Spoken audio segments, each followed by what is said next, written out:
Hola companys, bon dia. Som Miquel Nebot, formador d'Ivestim, i avui vos venc a presentar una eina estrella, que és l'eina de captura de pantalla. Supos que en els mòbils en feis a diari, en els ordenadors també en poden fer i mos salvaran la vida en moltes ocasions.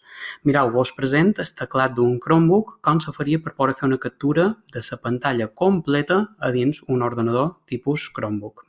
Fixeu-vos que està marcat en primer lloc heu de pitjar la tecla Control i després aquesta tecla de la barra superior de tecles que té un rectangle amb dues barretes verticals. Fixeu-vos, jo pitj, control i aquesta tecla i automàticament, fixeu-vos com m'apareix a la banda dreta que a dins baixades del meu ordenador m'apareixerà aquesta captura que he de fer.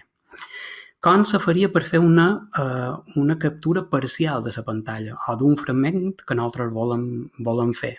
Fixeu-vos, vos ho he fet. El que hauríeu de fer senzillament és pitjar control, majúscules i la mateixa tecla. Afegim una tecla més que seria el shift o les majúscules.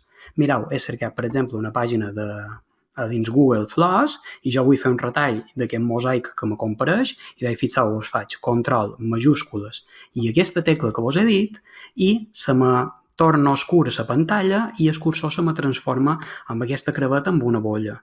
I vosaltres seleccioneu el tros que voleu retear, molleu i automàticament a dins baixades, fixeu-vos, ara vos hi duc perquè ho vegeu, a dins els arxius d'aquest Chromebook i a dins baixades, a dins descàrregues, teniu la captura de la pantalla completa que hem fet en primer lloc en control i amb aquesta tecla que vendria a ser la F5 d'un teclat ordinari, d'acord? Això seria la captura completa i aquesta la captura d'una porció de la pantalla, d'acord? Vinga, moltes gràcies i espero que vos sigui útil.